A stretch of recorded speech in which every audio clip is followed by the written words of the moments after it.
Hello, welcome back. It's Christopher Taylor with Sovereign Harmony here for the October 2025 update. How can that be? It is, though. It is October. You might hear it in my voice a little bit. I spoke about the eclipses that we just came out of in September and how it's going to be a flushing out period. And I am feeling some flushing out here. So a little bit going on with my voice, digestion, etc. So I'm getting a little cleared out for the new. So I'm not sure if anyone else is experiencing like anything like that, but it is very energetically appropriate to be feeling like we're clearing out in some form. In any case, here is a list of the big happenings here in October. We're going to have our full moon in Aries, Pluto turning direct in Aquarius, of a square between Jupiter and Cancer and Chiron in Aries.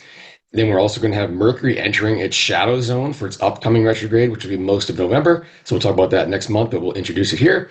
We'll have our new moon in Libra, and then we'll have Neptune coming back to the 29th degree of Pisces for the final time before it enters Aries for good. So we'll take it, piece at a time here, and I'll start with that Aries full moon. So looking at that Aries full moon, that is at 14 degrees Aries. There's the moon, and there's the sun opposite that at 14 degrees Libra. And this is making a wide square, like about 9 degrees or so. So it's a little bit wide to Jupiter in Cancer. So it's just kind of barely introducing us to this emotional growth, essentially. Okay, and the ruler of Aries is Mars. Mars is in Scorpio. It's the other sign that it rules. So Scorpio has two rulers, Mars and Pluto, depending on traditional or modern. And so Mars in Scorpio is very much about diving as deep as possible. And the moon in Aries in general, this full moon, is kind of like this culmination of courage and this desire to just kind of put ourselves out there. Okay. So if something's been building, and if anything, Chiron and Aries has been building since 2018, really, and that's about to come into that square with Jupiter, like I mentioned earlier, and that'll be coming up later this month.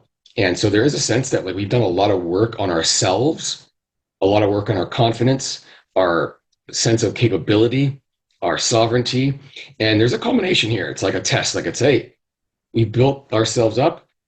Here's an opportunity to use it.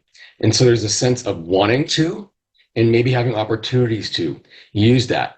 And so that Mars and Scorpio is diving deep within us to figure out what our true motivations are, but also what is motivating us to not move forward, not put ourselves out there, because everything in us wants to do so. So it's getting at the bottom of, why we don't put ourselves out there, and then just diving in with it with an opportunity. So it's a very courageous kind of full moon for sure. Next thing on the list is Pluto direct. That's the first time that Pluto is turning direct in Aquarius in our lifetime.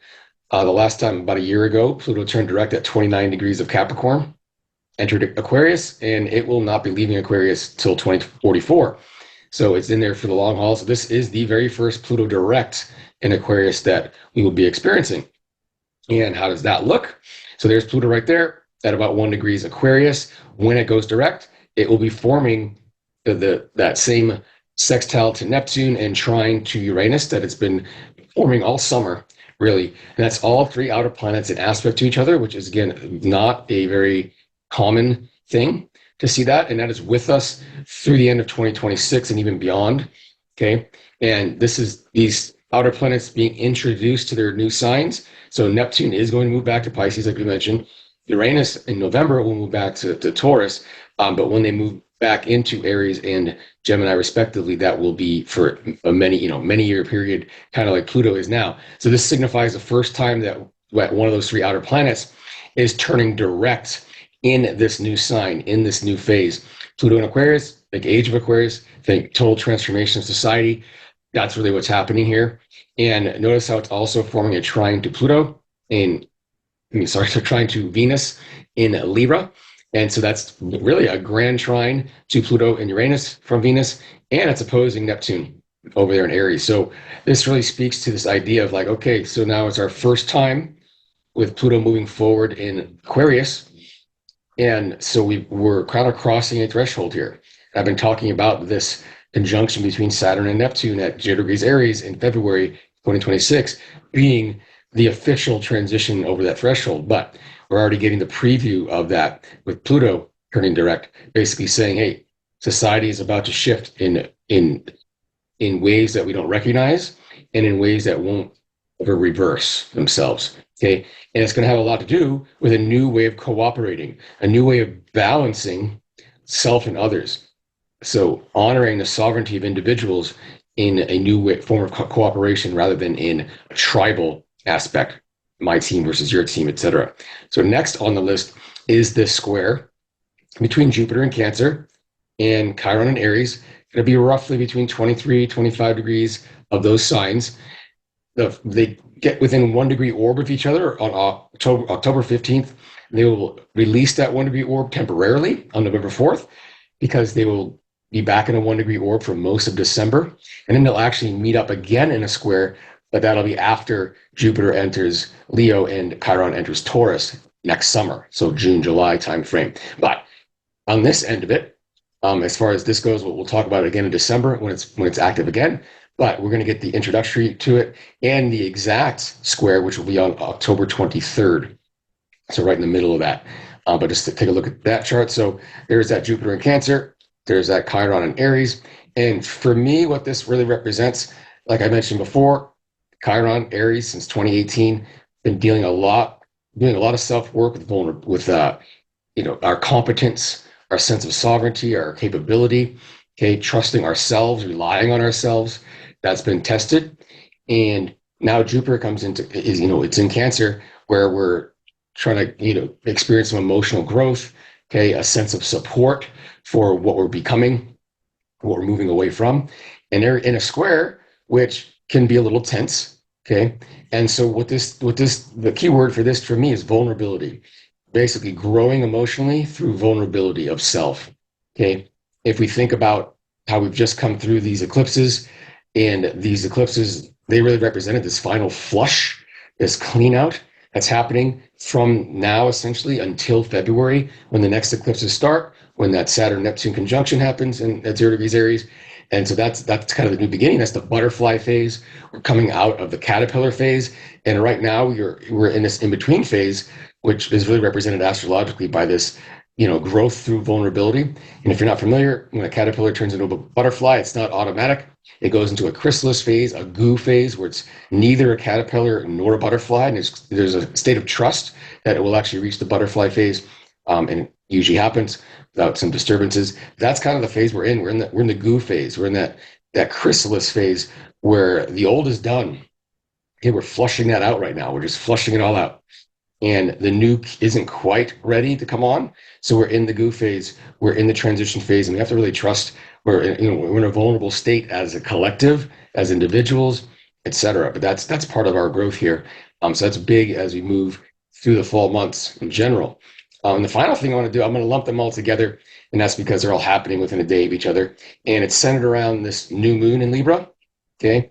And at the same time that's happening, we have Mercury, which is about to enter the shadow of its upcoming retrograde. So it'll be retrograde November 9th to the 29th, going back from like 7 degrees Sagittarius back to 20 degrees Scorpio. And so as it enters 20 degrees Scorpio, it's entering the zone where it will retrograde. So we'll talk about the retrograde specifically in next month's update. But I want to recognize that Mars is entering the shadow. So the stuff that we're going to review, the stuff that we're going to contemplate, that's getting introduced to us here the late part of October, right as this new moon comes in.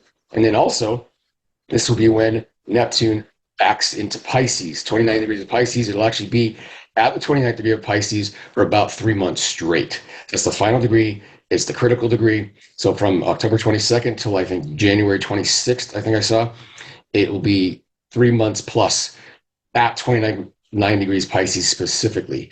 And so this is like the ending of the zodiac, the final degree of the final sign of the zodiac, with Neptune doing its final dissolution process. Okay, so we'll take a look at that chart. So lots of stuff going on there.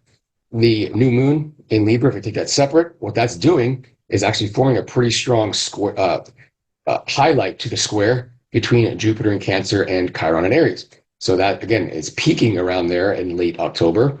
And as it's peaking, we get a new moon that will highlight it. It'll oppose Chiron while squaring that Jupiter in Cancer.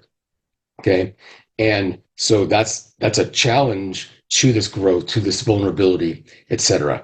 And it's challenging it in terms of how we relate to each other again. So there's a sense of this new era having to do with a new way to relate to each other. I mean, technology has advanced so much where, any individual can connect with any other individual anywhere in the world. It kind of redefines the boundaries of our tribes.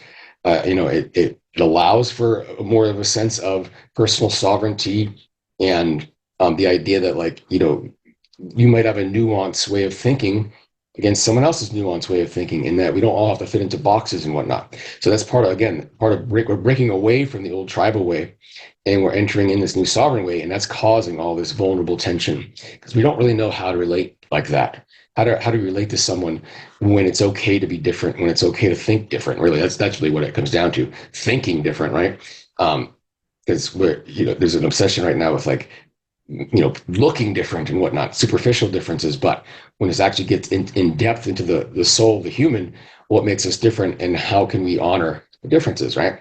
So that's getting highlighted with that new moon. It's kind of like start to that, a new start to that. So on a global scale, we might see some, like, relations between nations that are, forming treaties or agreements that are just unusual, that seem strange compared to the past.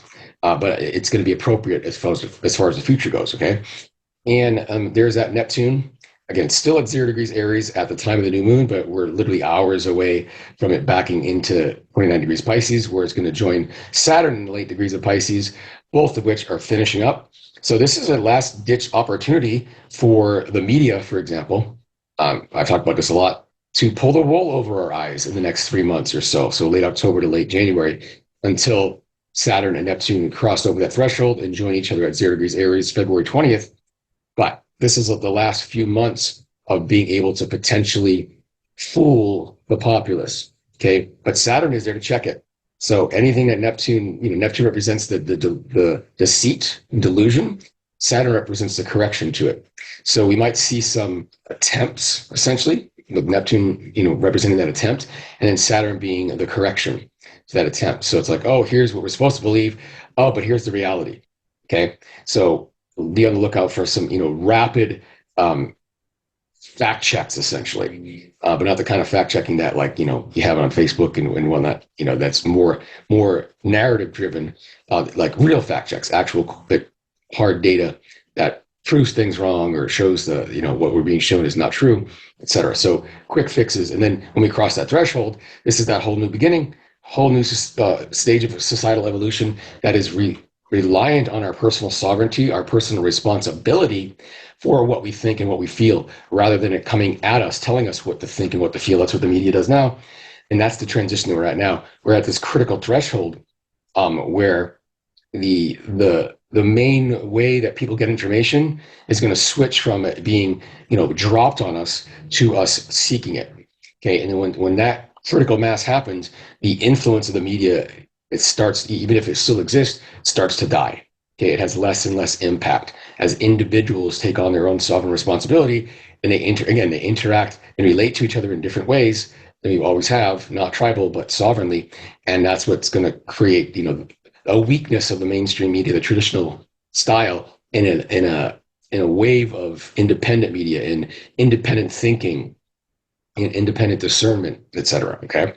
And then finally, we have that Mercury at 20 degrees Scorpio. Again, it's entering the zone from 20 degrees Scorpio to about 7 degrees Sagittarius. That's where it will be retrograding from November 9th to November 29th. We'll talk about that next month. But as it enters that shadow, notice it's right there with that Mars and Scorpio we mentioned earlier, which is, again, diving deep for the truth. That's, that conjunction there is very much about digging in, not being afraid, being fearless about telling the truth. What's interesting enough is that if you looked at Charlie Kirk's natal chart, he had a conjunction between Mercury and Mars in Scorpio, just like we see here. So just the type of style of communication, that fearless style of communication of telling the truth as you see it, essentially, right? Whether or not someone else agrees. Okay, so that Mercury, from Scorpio into Sag, it is going to be a lot about reviewing our beliefs and going deep within to figure out what caused those core beliefs, okay, and what has changed in our experience that negates those core beliefs, okay. So it will be a time of reassessing that here in November. But with that, that should wrap it up. There's a summary again, and some major themes for this month. Like I said, courage with that full moon in Aries, especially vulnerability with that Jupiter squaring Chiron. Like Jupiter's in Cancer, Chiron in Aries, and we'll even have that new moon in Libra that'll highlight that on October 21st. Then we have the final endings as Neptune enters the final degree of Pisces, 29 degrees, where Saturn is hanging out close by.